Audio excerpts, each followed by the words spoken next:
Dans cette vidéo, on parlera du vecteur accélération dans le repère de Frenet. Pour cette raison, commençons par les composantes du vecteur accélération dans ce repère. Dans les figures 1 et 2, on peut voir la trajectoire d'une particule mobile P, son vecteur accélération A, le sens positif choisi et les vecteurs unitaires UT et UN du repère de Frenet. Pour représenter les composantes vectorielles du vecteur accélération, on commence par tracer deux lignes droites. La première étant la ligne d'action du vecteur UT et la deuxième passant par l'extrémité du vecteur A en étant parallèle à UT. Puis on trace deux autres lignes droites, la première étant la ligne d'action du vecteur UN et la deuxième passant par l'extrémité du vecteur A en étant parallèle à UN. On obtient un parallélogramme ayant un angle droit car UT et UN sont toujours perpendiculaires. Ce parallélogramme est donc un rectangle de diagonale A et de côté consécutif, la composante vectorielle tangentielle AT et la composante vectorielle normale AN telle que A est égal à AT plus AN ou bien à ATUT plus ANUN où AT et AN sont respectivement les composantes scalaires tangentielles et normales du vecteur A. La norme du vecteur accélération est comme d'habitude donnée par la racine carrée de la somme des carrés de ses composantes.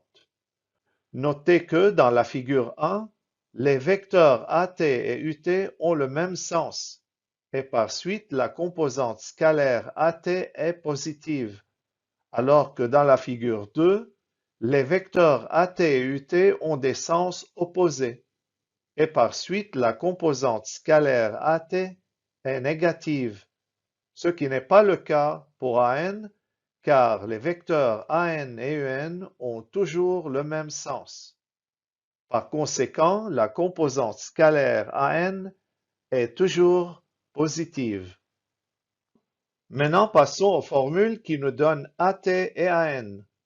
AT est la dérivée de la vitesse algébrique Vs. Elle est donc la dérivée seconde de l'abscisse curviligne S, car Vs est la dérivée de S. AN est égal à Vs au carré sur R. Mais c'est quoi R?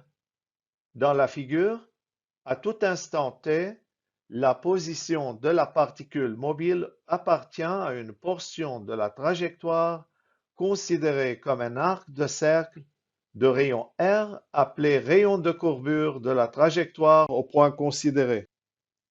Notez que la vitesse algébrique Vs au carré peut être remplacée par la norme V au carré puisque le résultat de tout nombre élevé au carré est positif.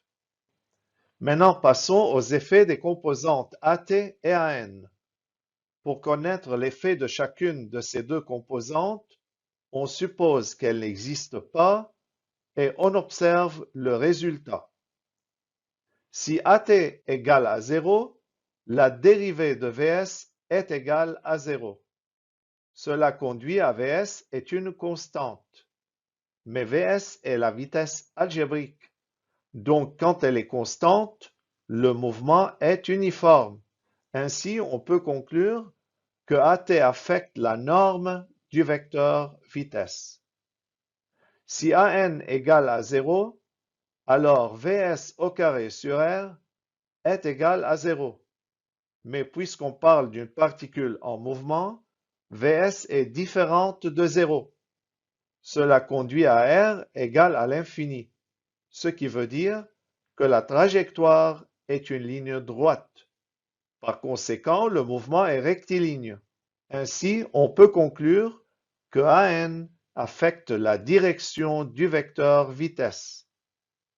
Notez que si A est égal à 0, alors AT et AN sont toutes les deux égales à 0, ce qui veut dire que le mouvement est rectiligne et uniforme. Voilà, c'est tout pour cette vidéo. À bientôt.